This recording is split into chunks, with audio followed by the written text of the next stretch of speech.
Gracias, muy amable. Gracias a Ale también y por desarrollar estos conversatorios interesantes, esta secuencia de conversatorios que hemos estado desarrollando en materia de blanqueo de capitales, obligaciones, ¿no? Y ya habiendo avanzado en la anterior reunión, el anterior conversatorio que tuvimos, creímos por conveniente desarrollar este también y quizás unos adicionales que vayan complementando, que vayamos transmitiendo información sobre el entendimiento de mejores y buenas prácticas de cómo son estos controles, que en esta oportunidad vamos a entender la diferencia y la importancia sobre los preventivos y detectivos. Entonces, muy bien, ya estamos todos conectados por acá. Déjenme hacer acá un pequeño ajuste. Muy bien, perfecto. Entonces, comenzamos. Bueno, siempre a mí me gusta iniciar este conversatorio refrescando con esta diapositiva, ¿no? No hay forma que nosotros sigamos avanzando, mejorando, llegando a un grado de madurez nuestros sistemas de gestión de riesgos de delitos si no partimos de una metodología, ¿ya? Siempre me gusta recordar, hacer siempre un paréntesis en ese tema en cualquiera de los conversatorios que yo desarrollo. La metodología, que puede ser COSO, el modelo estándar australiano, la ISO 31000 y en el marco en concepto de todos sus procesos, u otro que ustedes dispongan, tenemos que tener, porque es la guía y el criterio, el ordenamiento de cómo vamos a llevar al éxito un sistema de gestión, en este caso de delitos, lavado, financiamiento del terrorismo y también puede incorporar otros delitos como corrupción, que es el soborno, cohecho, denominado en diferentes partes del mundo.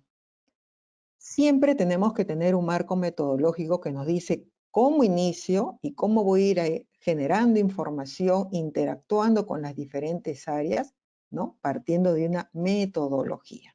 Ya, entonces, cualquiera que ustedes manejen, cualquiera que ustedes dispongan, eso está bien. Hay países que ya han regulado sobre el particular y es más específico los requerimientos, lo cual está bien, pero siempre hay que ir mejorando, generando experiencias, mejores prácticas, ¿no? Entonces, porque esto sí es un tema cambiante, ¿no? Es un tema que en algunos países se reconoce, por ejemplo, que la metodología debería ser actualizada entre 3 a 4 años, pero que el informe de resultados, o sea, el informe técnico que vota la metodología, debería ser actualizada cada 2, claro, en función al tamaño, las características de la empresa. Esa definición también la podrá terminar el mismo regulador, que te puede indicar, oye, ¿sabes qué? Mejor actualiza cada año, cada 6 meses, cada 3 meses, o realmente cada 2 años, dependerá de la exposición al riesgo empresarial en materia de delitos. Pero siempre, siempre me gusta tocar. Entonces, una metodología, cualquiera que fuera, siempre apunta a las mismas secuencias, a las mismas etapas. Primero, el entendimiento del contexto. En materia de delitos tenemos que saber dónde estamos. Y esto ya lo hemos conversado en los anteriores conversatorios, ¿no? Un poquito yo quiero resaltarles este tema. La estructura organizacional, el entorno interno y externo, ¿no? De cómo nos estamos nosotros enfrentando a esas amenazas en materia de delitos que tiene a nivel de riesgo país, en lo cual nos apoyamos en las evaluaciones nacionales de riesgo, y cómo estas también nos ayudan, si es que en el país no tenemos evaluaciones nacionales de riesgos sectoriales, cómo estos documentos, estos informes que vienen votando las unidades de inteligencia financiera, trabajando también de la mano con el Grupo de Acción Financiera, proveen insumos para que nosotros, que estamos en el lado de la prevención, en el ámbito privado o público también que manejamos estos temas, tengamos que encarar correctamente estas amenazas. Entonces, esa fuente de información nos ayuda a entender dónde estamos, ya sea hacia afuera y de manera interna. Para luego pasar a la apreciación del riesgo, que también ya lo hemos comentado en los anteriores conversatorios, identificar, analizar, evaluar, apreciar el riesgo, ¿no? Para luego empezar a establecer y seguir la secuencia en materia de la metodología. Entonces, en la parte de identificación del riesgo, que es la parte crucial en materia de delitos, es la parte que nos va a demorar más y que nos va, digamos, a llevar a buscar mayor fuente de información y también entender cómo nosotros en un periodo de tiempo hemos estado expuestos a esa canalización de dinero mal habido y que nos pueda llevar a orientar recomendaciones, tratamientos, controles de manera eficiente y efectiva. Errores que normalmente cometemos, ya sea como auditores, como evaluadores y también como oficiales de cumplimiento, ir de frente a hablar del control. Cuando nosotros vamos a ir a hablar del control, primero lo que nosotros tenemos que es asegurarnos de qué llevó a la generación, digamos, al diseño, a la fabricación de los controles. ¿Qué nos llevó? Lo hizo el oficial de cumplimiento anterior. ¿En qué base y con qué criterios se diseñaron esos controles? Y hay un punto de quiebre, porque normalmente las áreas comerciales discrepan, exigen, reclaman que tenemos controles muy duros. Y a lo mejor están teniendo razón, porque ellos más que nadie conocen el mercado donde se dirigen. Entonces, nosotros antes de llegar a esa parte, siempre tenemos que partir por la identificación del riesgo. De los productos que ofrecemos, de los servicios, por los canales, el tipo de segmento de clientes. Y la única manera de arribar y determinar esa amenaza y esa vulnerabilidad es determinando el nivel de riesgo de estas fuentes generadoras, que son nuestros productos, nuestros canales, nuestra zona geográfica. Entonces, cuando nosotros analizamos lo que nos representa el riesgo en el caso de factor clientes, separando y empezando a segmentar personas naturales, personas jurídicas. En el caso de personas jurídicas, por actividades económicas, por zonas geográficas, donde empiezan a desarrollar actividades económicas utilizando un producto específico, la caracterización de algunas variables que inciden en el riesgo del mismo producto, ya estamos haciendo análisis de riesgo de lavado de activos. Y eso tendremos que apoyarnos en unas matrices para determinar y analizar cada uno de esos componentes. Entonces, para eso tendremos que apoyarnos pues, en técnicas de segmentación dependiendo del tamaño de la empresa. Normalmente las instituciones financieras ya tienen obligaciones inclusive de aplicar técnicas de migración, minería de datos, etc.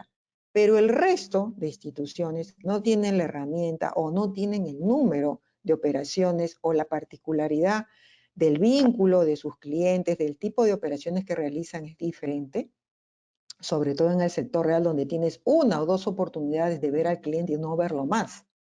Entonces tendremos que determinar qué herramientas vamos a utilizar para poder entender y analizar, identificar los riesgos, analizarlos y evaluarlos. Ese es lo que se llama, en estricto de una metodología, la apreciación del riesgo. Entonces, ¿por qué esto es importante? Porque esa identificación del riesgo va a determinar un nivel de exposición de un producto.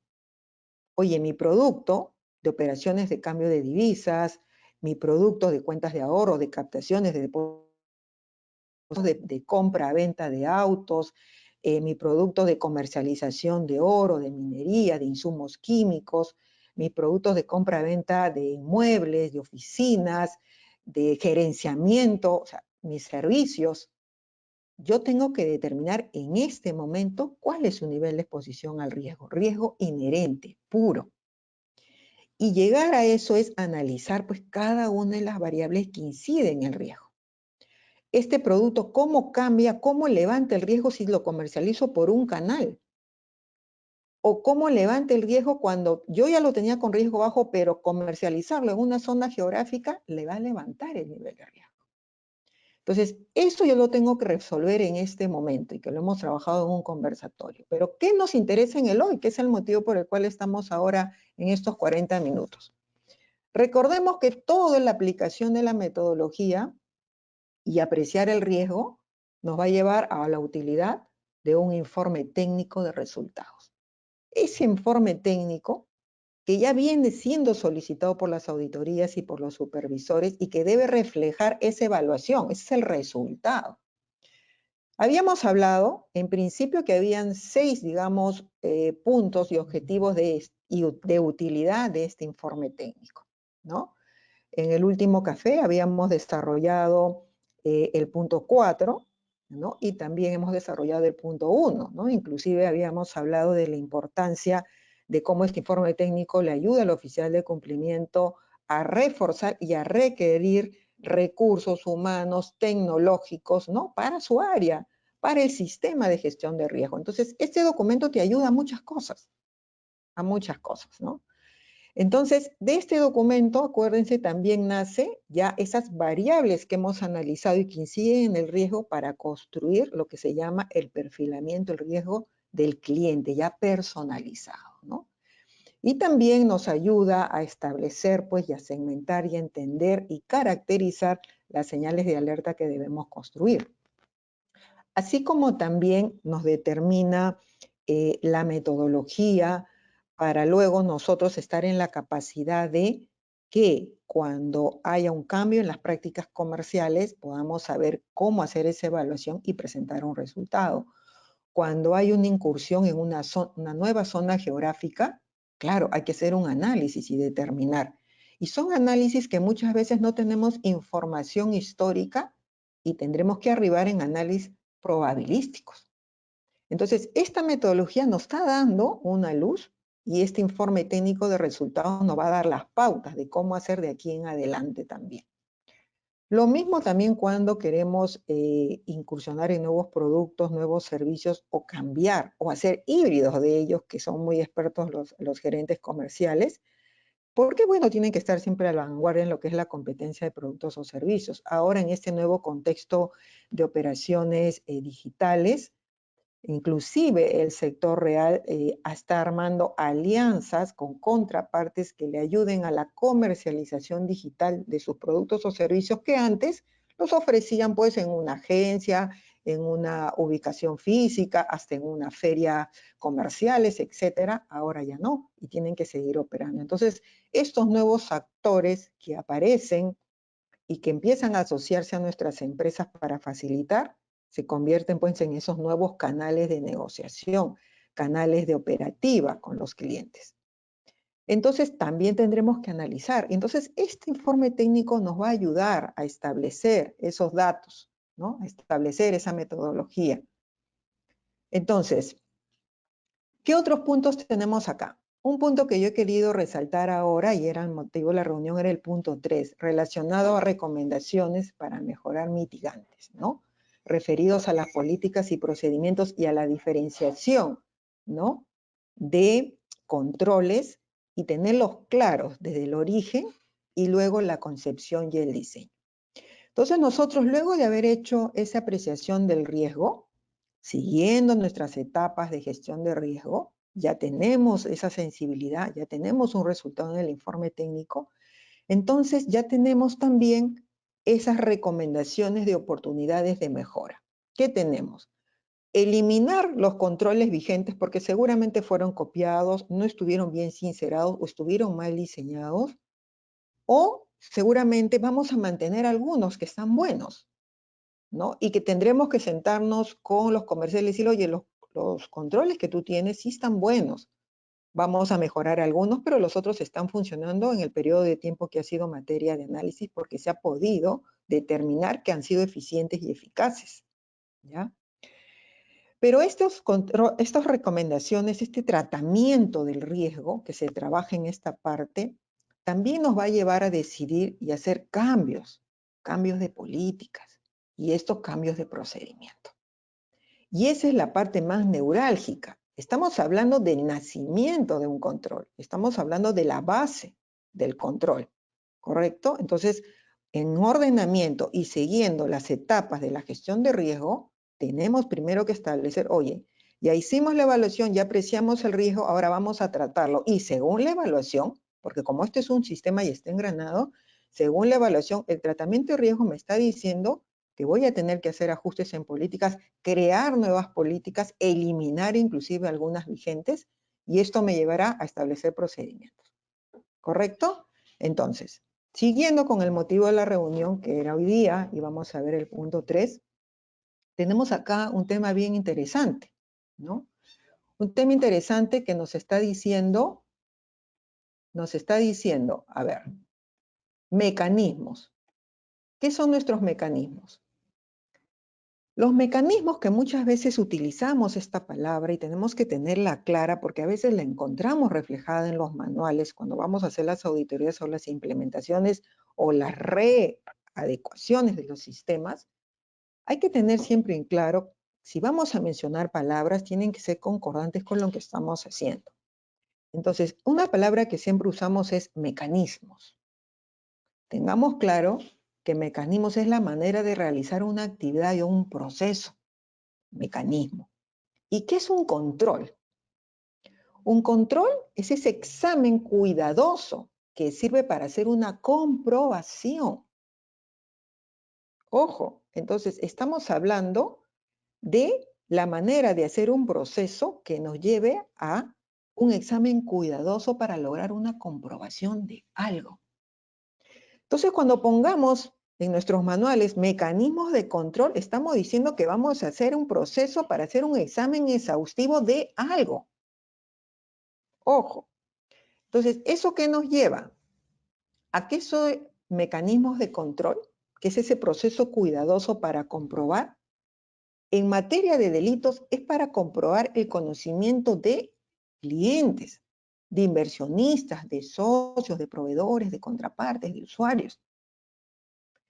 Entonces, si vamos a establecer un proceso cuidadoso para comprobar, en materia de delitos, tenemos que determinar pues unas políticas que nos ayuden a lograr ese objetivo. Y acá nosotros estamos saliendo ya del proceso tradicional de conocer a tu cliente para fines comerciales, que eso ya está establecido, que hay mecanismos para ellos, que hay detalles para ellos, que los mismos comerciales han establecido sus propias características y que no debemos, digamos, interferir en esas políticas, en esos controles que ellos ya tienen. Lo que tenemos que es reforzar para mitigar posibles riesgos. Entonces, sobre este mecanismo tradicional que ellos tienen para conocer al cliente para fines comerciales, incorporamos nosotros aquellos mecanismos de control para hacer esa observación y comprobación exhaustiva. ¿Se dan cuenta? Entonces, para lograr eso, pues, hemos tenido que partir de unas políticas. Y esas políticas ya las hemos instaurado al haber hecho la evaluación de riesgo previo. Ya en este momento nosotros no vamos a decir, oye, creo, me parece, supongo, no, porque las políticas se están determinando en función a un análisis técnico. No es que a mí me parece o me copié la política de mi empresa vecina o me traje copié una política del gremio. No, las políticas nacen y se conciben a partir de esa evaluación de riesgo previo. Entonces, para esto nosotros ya tenemos una política, ¿no? Para lo que es la comprobación en el conocimiento del cliente, del inversionista, ¿no? Una política que nos asegure, por ejemplo, en el caso del inversionista, que corresponda a un segmento específico, que esté relacionado a un segmento de personas de alto patrimonio y definir cuál es ese alto patrimonio, que puede ser diferente para una empresa mediana, grande, corporativa. Va cambiando esa definición de una persona de alto patrimonio, que podría ser un inversionista también de cualquiera de las empresas que nosotros podamos administrar o estar trabajando como oficiales de cumplimiento. Entonces, dicho esto, nosotros tenemos la política y de la mano tenemos el procedimiento. Teniendo en cuenta que la política está y es una actividad orientada de manera ideológica a la toma de decisiones de un grupo, en nuestro caso, la búsqueda de alcanzar unos objetivos en materia de delitos. Entonces nuestras políticas son específicamente y se conciben para mitigar el riesgo de delitos, de lavado y de financiamiento de terrorismo, y así como otros que pueden haber dentro de la institución. Entonces, esto irá de la mano con los procedimientos. Los procedimientos son los pasos y las secuencias de quién lo va a hacer, cuándo se va a hacer, cómo se va a hacer y dónde se va a hacer la atención de la política. Esa política que ya ha sido determinada luego de una evaluación de riesgo, ¿para qué? Para hacer la comprobación exhaustiva de ese proceso de conocimiento de cliente, inversionista, socio, proveedores, contrapartes, usuario, etcétera, dependiendo de la fuente generadora que le corresponda a cada una de las empresas donde ustedes se desarrollan. Muy bien. Dicho esto, entonces, ¿qué tenemos? Seguimos, ¿cierto? Vamos a avanzar por acá. Entonces, estas particularidades, estas acciones que vamos a tener que trabajar, tendremos que trabajarlas en las etapas del conocimiento de lo que acabamos de ver anterior. Si vamos a hacer conocimiento del cliente, proveedor, contraparte, inversionista, socio, usuario, ¿no? Fideicomitente, fideicomisario, ¿no? Inversionista, trader, o sea, todo dependiendo del contexto económico donde nos desarrollemos, tendremos que trabajarlo en función de unas etapas que son bastante generales y que podrían ser más rigurosas en función a la normativa de cada país, pero siempre parte de un estándar que lo recomienda Gafi, que ustedes ya lo conocen, ¿no?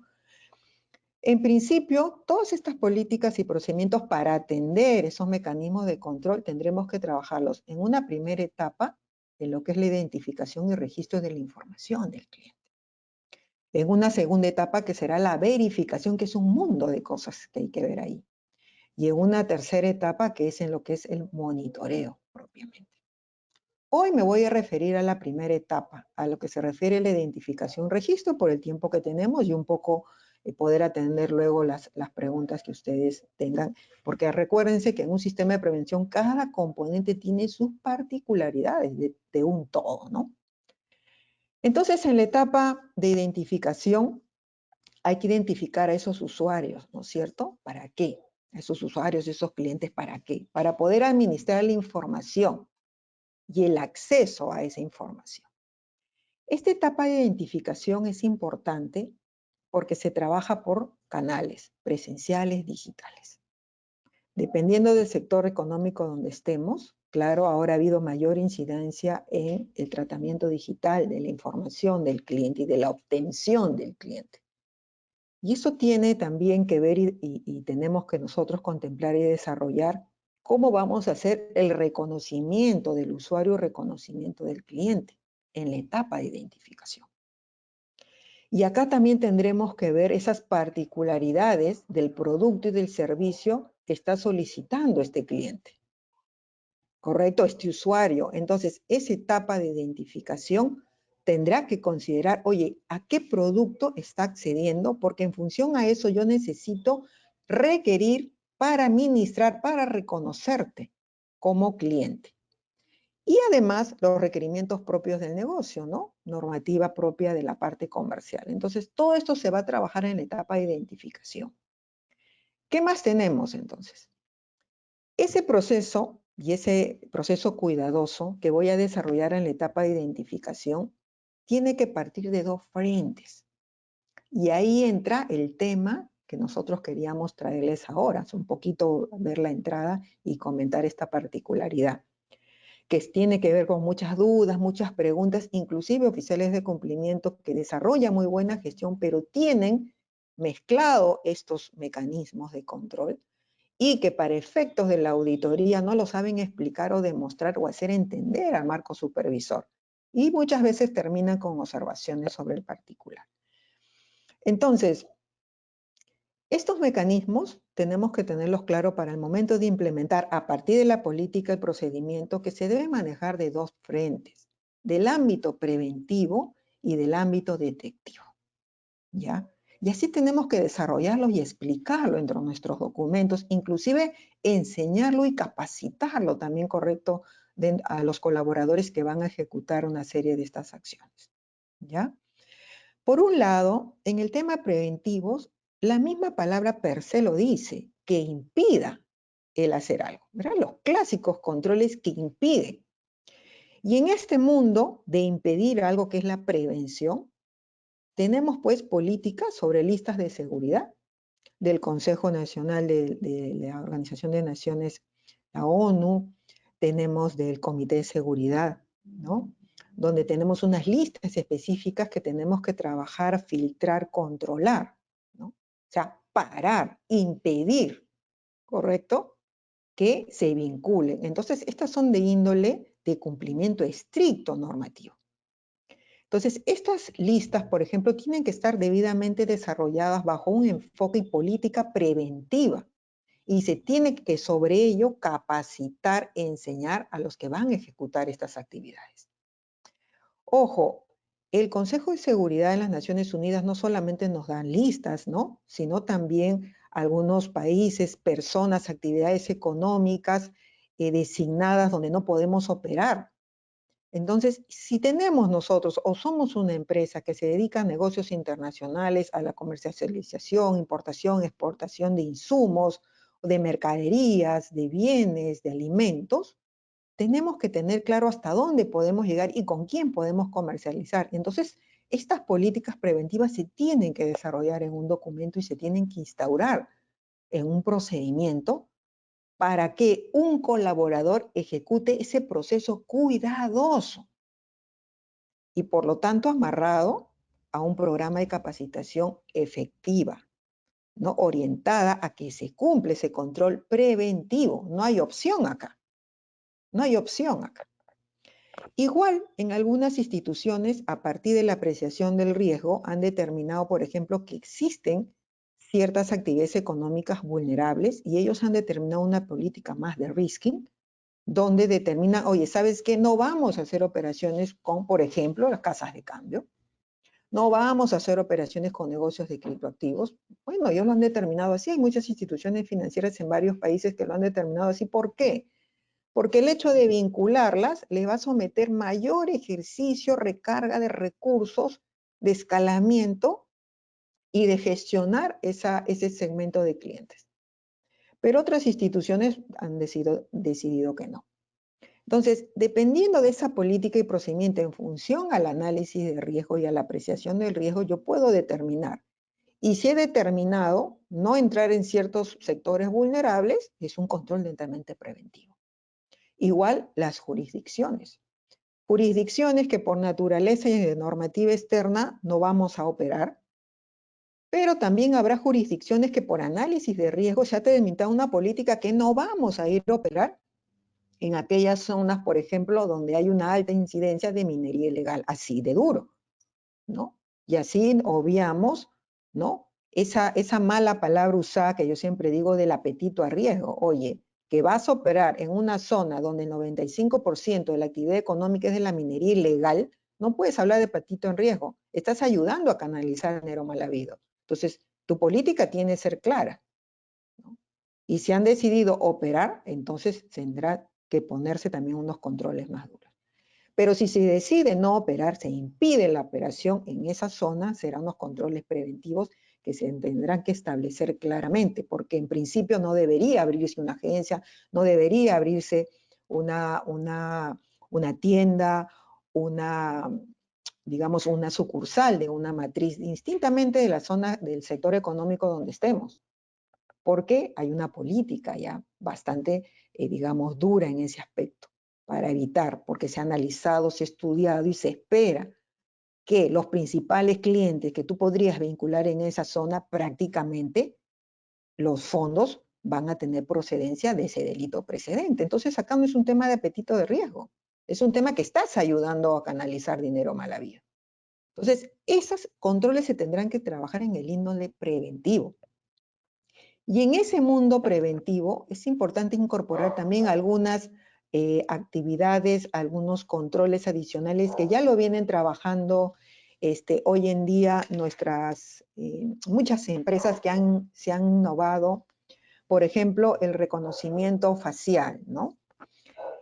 Algunas instituciones, quitando los principales bancos del país, quitando el sector financiero que tiene más poder adquisitivo para hacer inversiones de este tipo, de poder saber con quién vamos a vincular o con quién no vamos a vincular, es importante que se incorporen estas herramientas en este proceso como controles preventivos, porque sí, solo sí vamos a saber con quién estamos tratando, por ejemplo, ¿no? Hoy en día hay muchos sectores económicos del sector real, del sector no financiero, que han incorporado como parte de sus controles para hacer ese proceso cuidadoso de saber con quién están tratando. Han incorporado estas plataformas de reconocimiento, las llamadas a la SUNS, a la Cisco, etcétera, MIT y otras, como parte de sus mecanismos preventivos en materia de conocimiento del cliente, por justamente cumplir ese proceso cuidadoso para saber con quién estoy tratando, con quién estoy conversando, a quién le voy a pedir un producto, un servicio, porque ese es el objetivo. Y son válidos estos mecanismos, solamente se incorporan a partir de una política que se haya establecido correctamente. Entonces, en el marco del preventivo correcto, ya tenemos esto y otros más que podamos ir desarrollando. Pasamos a la parte detectiva, y es la aparición del riesgo per se, pues, ¿correcto? Los controles que tienen esta característica de detectivos es los que nos permiten ver la aparición ya del riesgo per se, lo que me está representando en materia del AF ese cliente. Y acá se desdobla una serie de controles que también buscan ese proceso cuidadoso. Uno de ellos es el perfilamiento del riesgo del cliente, persona, proveedor, colaborador, inversionista, usuario, los diferentes nombres, socios, ¿no? En el caso de las cooperativas, asociados, ¿no? Entonces, ese perfilamiento nos va a ayudar a entender el nivel de riesgo que representa ese cliente, que yo lo voy a determinar vinculando posiblemente, pero yo ya sé el riesgo que me está representando. Entonces, la construcción de ese perfilamiento del riesgo del cliente estará basado en variables que ya fueron analizadas en la apreciación del riesgo y que están escritas y desarrolladas en nuestro informe técnico de resultados. Esas variables que tienen un sustento y una explicación por qué una profesión, un oficio, una actividad económica, que lo hemos conversado, tenga un nivel de riesgo alto, muy alto, tiene que estar ahí. Tiene que estar debidamente sustentado. ¿Por qué? Para un sector de una sociedad administradora de fondos de inversión, un ama de casa puede representar bajo riesgo con respecto a una sociedad de administración de fondos colectivos, a una casa de cambio, a un sector de compra-venta de bienes muebles o inmuebles, porque una ama de casa para allá va a representar un bajo riesgo o un alto riesgo.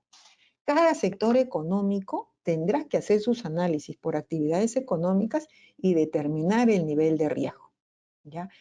Ese nivel de riesgo tendrá y nos servirá para construir el perfilamiento de riesgo del cliente, ¿ya?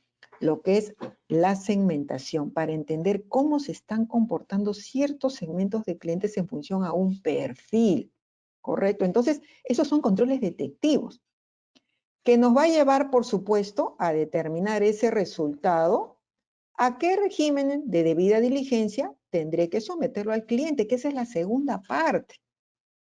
Porque muchas veces estamos hablando de debida diligencia y no hemos hablado de los mecanismos de control. Señores, las debidas diligencias de a qué voy a hacer más exhaustivo y someter a un cliente y a otro determinará el perfil de riesgo obtenido. Y para eso es un control detectivo que yo tengo que someter a ese cliente. En algunos países ya existe una obligatoriedad de pasar o filtrar a todos estos clientes, ¿no? En otros países todavía están recién en el proceso de definición, como una herramienta más. Recordemos que estos son herramientas adicionales. Otro control detectivo es las señales de alerta. Esos elementos que permiten detectar la posible presencia de operaciones de riesgo de la. Estos elementos detectivos tienen que también construirse en base a ese análisis de riesgo, porque ahí nosotros podemos determinar rangos, cuantías, montos mínimos y máximos, sectores económicos, zonas geográficas donde realmente debería detonar la alerta, para hacer alertas más finas, más eficientes, más efectivas, ubicarlas en la posición correcta. Si son alertas de control manual, tendremos que ubicarlas en un puesto específico, capacitar a ese colaborador que va a detonar la alerta en un fragor, en un momento de un proceso. También habrá alertas de control semiautomático o automático, quizás la maneje un software. Igual esa alerta tendrá que ser parametrizada en función a la información que hayamos obtenido como parte del estudio del informe técnico de resultados. Bien, ¿qué más tenemos en estos controles detectivos también? Esos procesos que podamos hacer predictivos, establecer patrones de comportamiento. Normalmente esto funciona más con mucha volumetría de datos, con instituciones financieras que generan pues miles de operaciones diarias y que se van acumulando y que tenemos que ponerle atención a operaciones financieras, monetarias propiamente y establecer patrones de comportamiento, ¿no es cierto? Para colocar y predecir lo que pueda generar en un mediano o corto plazo la operación de algunos clientes que pudieran haber sido ya materia de reporte de operaciones sospechosas o casuística o tipologías que se hayan desarrollado y que podamos incorporar como variables de análisis para que el modelo predictivo determine quiénes más pueden llegar a ese comportamiento en una secuencia de pasos en un tiempo previsto, ¿ya? Entonces, este punto es importante y es crucial que nosotros tengamos. ¿Por qué? Porque así como ponemos en nuestros manuales mecanismos de control, tenemos que tener claro cuáles tienen el índole preventivo y cómo se manejan y en base a qué políticas hemos instaurado para darle esa certeza razonable a la parte comercial, a los que están en el primer frente, y aquellos controles de la naturaleza detectiva, quiénes tienen responsabilidad de ejecutarlo, cuándo, cómo, y también capacitarlos. Porque, señores, este mecanismo de control de proceso cuidadoso se lo estamos delegando a un primer frente. Y ese primer frente tiene que estar en la capacidad de poderlo ejecutarlo correctamente. Entonces tienen que conocer, y las capacitaciones y el programa de capacitación se tiene que desarrollar en función a esto. Y acá hay otro tema que también resolvemos. El programa de capacitación es también un mecanismo de control, por supuesto, porque el programa de capacitación es un mecanismo permanente de capacitación que entrena a colaboradores para ejecutar efectivamente y eficientemente estos mecanismos de control. Entonces, el programa de capacitación tiene que estar bien desarrollado y nace a partir de haber trabajado esta primera etapa. Por eso es una metodología, una secuencia de casos que nos va llevando uno a otro tema.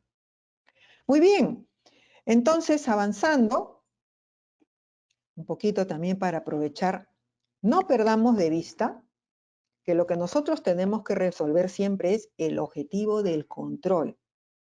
¿Qué estoy mitigando con cada uno de estos controles preventivos o detectivos? No hablemos ya de generalidad. En materia y en sistemas de gestión de delitos no se habla de generalidad. Tenemos que ser específicos. ¿Qué tipo de control se está manejando sobre esto de acá? ¿Y cómo vamos a hacer seguimiento a los controles, pues? ¿No? ¿En qué etapa estoy? Si los controles que he desarrollado, al ejemplo que hemos visto ahora, estamos hablando de los que se desarrollan en la etapa de identificación y registro de información del cliente. Ahí hay muchas cosas que desarrollar. También tendremos que desarrollar otros controles que se van a desarrollar en la etapa de verificación de información del cliente, en la etapa de monitoreo. También tenemos que desarrollar aspectos ahí, controles que se tendrán que definir, ya sea preventivos o detectivos. Pero hay un tema acá crucial, y acá es el punto donde yo quiero terminar este conversatorio y ver un poco de preguntas. El seguimiento de los controles ya nos permite apoyarnos en una matriz de riesgo de seguimiento de control, llamada también matriz de riesgo de autocontrol, donde acá yo voy a insertar aquellos controles preventivos y detectivos para hacerle un seguimiento, pues, para ir a mirar luego que esto se cumpla o no se cumpla. Dependiendo de las herramientas que tenga el oficial de cumplimiento, lo podrá hacer él, su equipo, o apoyarse en algunas otras áreas de control interno dentro de la institución que le ayude a ir a mirar que estos controles que se han implementado se deben de estar atendiendo y se deben de estar cumpliendo. Porque lógico, el incumplimiento de los controles, que es el incumplimiento, acarrea pues una serie de multas que tendremos que provisionarlas, y nuestros amigos seguramente de riesgos operacionales van a tener que mapearlas, ¿no es cierto?, para provisionarlas y para contar, oye, ¿qué pasaría si mañana viene la superintendencia y nos multan por el incumplimiento de un control preventivo detectivo que teníamos aprobado por política, a ver, y no se hizo? Tenemos que tener mapeado, ¿por qué? Porque el encargado, el colaborador que infringe esto, está infringiendo el código de conducta, el código de ética, y por lo tanto está sometido a infracciones y sanciones, que también se han documentado. Entonces, todo esto nosotros tenemos que tenerlo bien establecido en una matriz de riesgo llamado seguimiento, matriz de autocontrol, seguimiento de control, es el nombre que le queramos dar. Pero acá esta es la parte que complementa. Tenemos que tener mapeado. ¿Por qué? Recuerden ustedes también que nuestros supervisores hoy en día no solamente ya hacen las revisiones tradicionales de ir a pedirte tu matriz de riesgo para ver cómo está el seguimiento y el nivel de cumplimiento en materia de controles, porque esto también te tienes que apoyar en un plan de trabajo como oficial de cumplimiento, como encargado de prevención de delitos, sino también recordemos que ya nuestros supervisores, bajo el enfoque basado en riesgo, también piden acceso a ese informe técnico donde está la evaluación de riesgo de lavado de la institución, los riesgos inherentes, y cómo a partir de ello nacieron las recomendaciones para el tratamiento de estos riesgos que se concretaron en políticas y procedimientos para atender mecanismos de control, o sea, la eficiencia y la eficacia, ese proceso, esa validez efectiva de estas actividades para que esto funcione. Pues. Recordemos que esto es un sistema de gestión de delitos y que por lo tanto tenemos que ser bastante exhaustivos sobre ello. Muy bien, entonces yo encantada de haberles comentado hoy día en esta reunión, en este café. Vamos a ver algunas preguntas que tenemos por acá. Que bueno, muy bien, acá tenemos unas preguntas. A ver, acá nos comentan sobre unos mecanismos, Joana, ¿cómo estás? Mecanismos sobre control correctivos en materia de LAF. A ver, justamente, Joana, qué bueno que hayas hecho esta pregunta. Cuando nosotros ya tenemos esta matriz del seguimiento de controles, entonces ahí es donde nosotros tenemos que ir a hacer y validar cómo está ese cumplimiento eficiente y efectivo del control, ¿correcto? Y ahí determinaremos, ¿no? Si va a haber alguna acción correctiva, una mejora, qué es lo que pasó, ¿por qué? Porque nosotros como especialistas, cuando vamos a hacer y ir a ver ese seguimiento, tenemos que ir a mirar la eficiencia y la eficacia del control. La eficacia es que se cumple y que exista, y seguramente lo están haciendo. Pero la eficiencia del control será ir a mirar esa información que ha proporcionado ese control para la toma de decisiones. Detonó la señal de alerta, paró la operación, identificamos, calificó bien al cliente, se obtuvo un nivel de riesgo. Entonces, eso nos va a poder determinar, oye, sí funcionó, sí detectó. Entonces, ese control está bien, es un estándar, lo podemos mantener. Pero si encontramos deficiencias en la eficacia y en la eficiencia del control, oye, ¿este control hay que recomponer? No. Lo que pasa es que no está ubicado en el lugar correcto o no. Lo que pasa es que el colaborador que debe ejecutar ese control no está capacitado. Entonces, ahí ya debemos arribar para poder establecer qué correcciones vamos a hacer o vamos a mantener o vamos a recomponer. O a lo mejor ya es el momento de automatizar el control, Joana. Ese control funcionó hasta hace 2 años, pero estamos en otra modalidad. Y ese control ahora hay que automatizarlo y sacarlo de donde está. Entonces, este es el momento donde nuestras matrices de seguimiento de controles se tienen que mejorar, se tienen que actualizar. ¿Ya? Entonces, este es un momento clave y crítico. Es el momento de corregir. Muy bien. Y para seguir revisando, acá también hay una pregunta con respecto al apetito de riesgo, cómo identificarlo. Este es un tema bastante interesante. Cuando se hace la evaluación del riesgo y la apreciación del riesgo general de la empresa, uno determina la amenaza y la vulnerabilidad en materia de delitos específicos. O sea, esa posibilidad que nos hayan utilizado en un periodo de tiempo de análisis para la canalización de dinero mal habido. Correcto. Entonces, a partir de ahí se han establecido unas políticas y unos controles.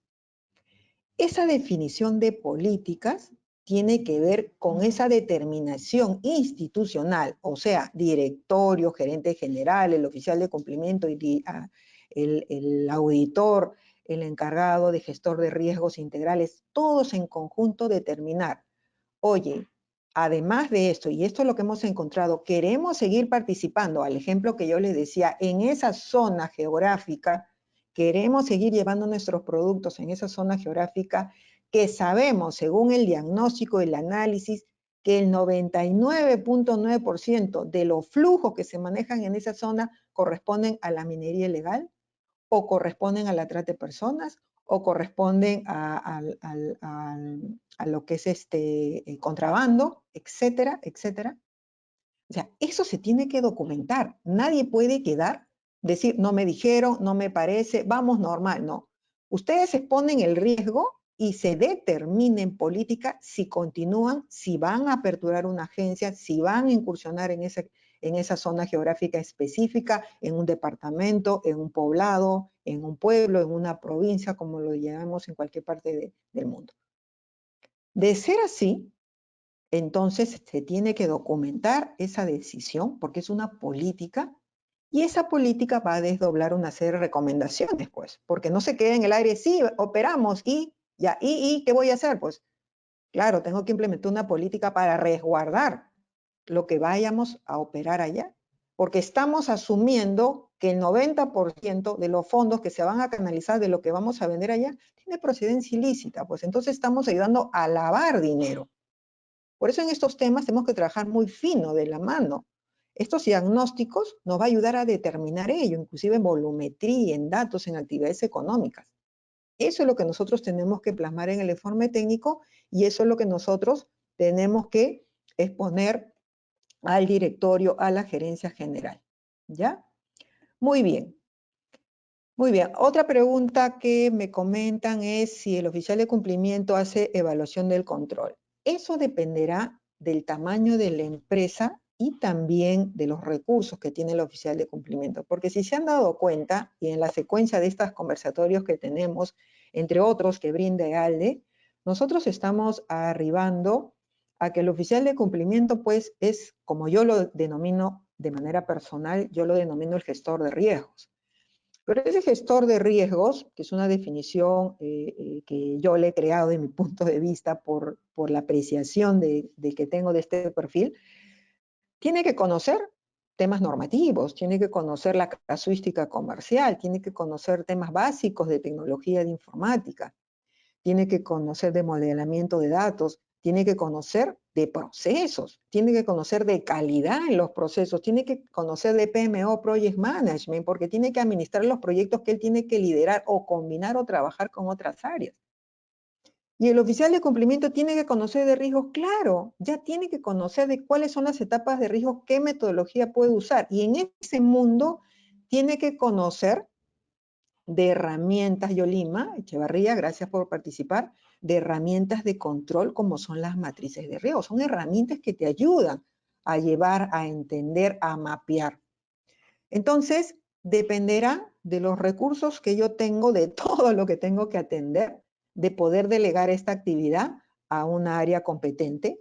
Si no tengo los recursos, yo puedo levantar esta información y dársela a un área, por ejemplo, riesgos operacionales, nuestros amigos riesgos operacionales que se pasean por toda la institución y que tienen recursos, nos pueden ayudar a incorporar en su gran matriz de riesgos integrales estos componentes de controles para que nos hagan seguimiento y nos den un resultado, porque ellos también necesitan esa información para provisionar algunas multas que nos pueden caer por el incumplimiento de control.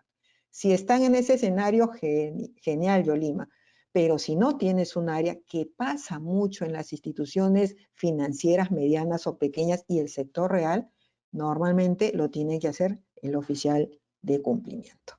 ¿Ya? Muy bien, entonces, encantada yo de poder haber estado con ustedes el día de hoy, de haber compartido estos minutos que siempre nos brinde ALDE para actualizarnos, para capacitarnos, para entender qué es lo que se viene, cómo debemos ordenar nuestra información, en qué herramientas nos podemos apoyar. Solamente mi mensaje final es siempre documentar, ordenar. No perdamos de vista que este es un sistema y un sistema es ordenar las cosas porque un documento, una actividad te lleva a otra de manera ordenada. No podemos hacer señales de alerta si no hemos hecho evaluación de riesgo, si no tenemos informe técnico que documente.